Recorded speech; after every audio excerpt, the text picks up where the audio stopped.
The snow was falling in thick, silent sheets when I saw her. My 84-year-old grandmother, Eleanor Hartman, sitting alone on the frozen porch of her son's house on Christmas Eve, wrapped in a thin shawl, tears frozen on her cheeks. The front door, once hers, now locked behind her, refused to open no matter how weakly she knocked. Inside, I could hear laughter, clinking glasses, the soft hum of holiday music. A perfect family celebration. But outside, in 31-degree weather, sat the woman who had raised me, forgotten, abandoned, left to freeze. My name is Claire Hartman, 36, and this is the story of how I walked into a holiday party with a camera, exposed 2 years of elder abuse, and brought my grandmother home. If you've ever had to stand up for someone who couldn't stand up for themselves, if you've ever watched a loved one be erased by their own family, hit that like button, subscribe, and share this with someone who needs courage. Let me know in the comments, have you ever protected a family member from their own family? Where are you watching from? This story is for you. Grandma raised me. After my mother passed away from cancer when I was just 7, Grandma sold her home in Cleveland, Ohio, packed her life into 2 suitcases, and moved in with my father and me. She became my mother, my teacher, my safe place. She worked double shifts as a nurse's aide at a senior care home to pay for my school supplies, my field trips, my college applications. "Your future is my legacy," she'd say every night as she tucked me in. And I'm not letting anything stand in your way. When I got my first job in marketing, I bought her a rocking chair for her porch. "So you can rest," I said. She cried. I've never had anything just for me. For years, I lived close enough to visit every weekend. But when I got promoted and had to relocate to Denver, I promised to come back every holiday. Grandma moved in with my mom, Diane, and her new husband, Richard, a retired financial advisor from Cincinnati. At first, everything seemed fine. Photos showed her smiling, surrounded by gifts. But over time, her voice on the phone changed. Quieter, hesitant. When I asked how she was, she'd say, "Oh, life changes as we age." I should have known something was wrong. I should have seen through their excuses. The first red flag came at Thanksgiving. I called to wish her well. My mom said Grandma had eaten in her room because she was tired. I didn't think much of it. Then Easter rolled around. I booked a flight. 2 days before, Mom called. "Grandma has a cold. We don't want you to get sick." I offered to come anyway. Richard got on the phone. "We've already made other plans. It would be inconvenient to change now." The second time I tried in August. Same story. "She's not feeling well." By Christmas, I'd had enough. I didn't tell them I was coming. I wanted to surprise everyone. But my flight got canceled due to a snowstorm. On Christmas Eve, I called Grandma. Her voice was distant. There were long pauses.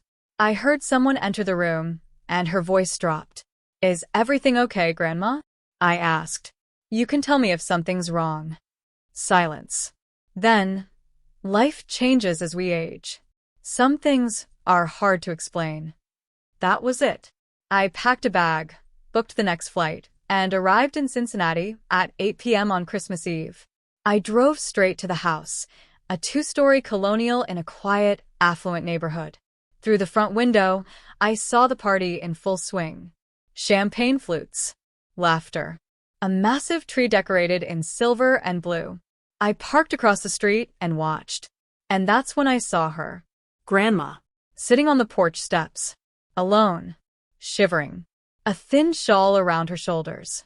I ran across the street, heart pounding. "Grandma," I whispered, kneeling beside her. She turned, eyes wide. "Claire, what are you doing here?" "I came to see you. What are you doing out here?"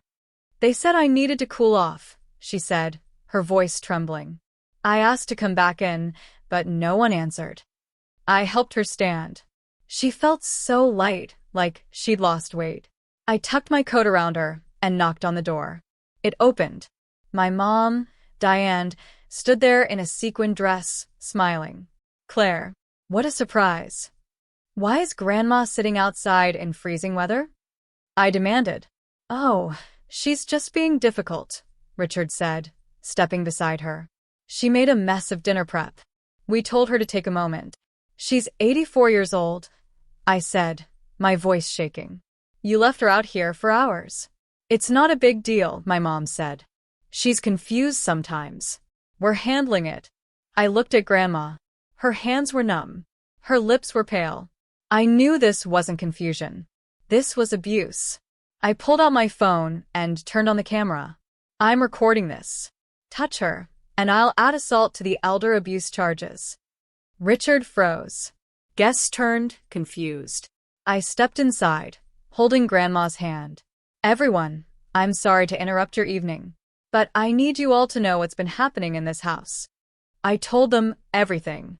How Grandma's room had been moved to a storage closet. How she was isolated from calls. How she was called difficult for asking for her own medications. How she was given expired food. How she hadn't seen a doctor in over a year. Gasps filled the room. Some guests looked shocked. Others looked guilty. My mom tried to defend it. We've been taking care of her. Taking care of her? I echoed. By locking her outside? By isolating her? That's elder abuse. It's a crime in all 50 states. I dialed 911. I need police and medical assistance.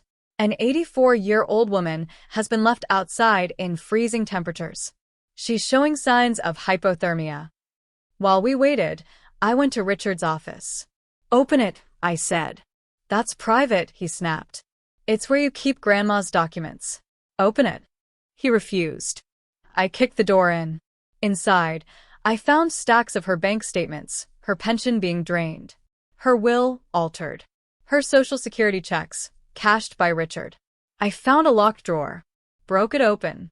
Inside, her wedding ring, family heirlooms, photos, all things she said had been lost. I turned to the guests.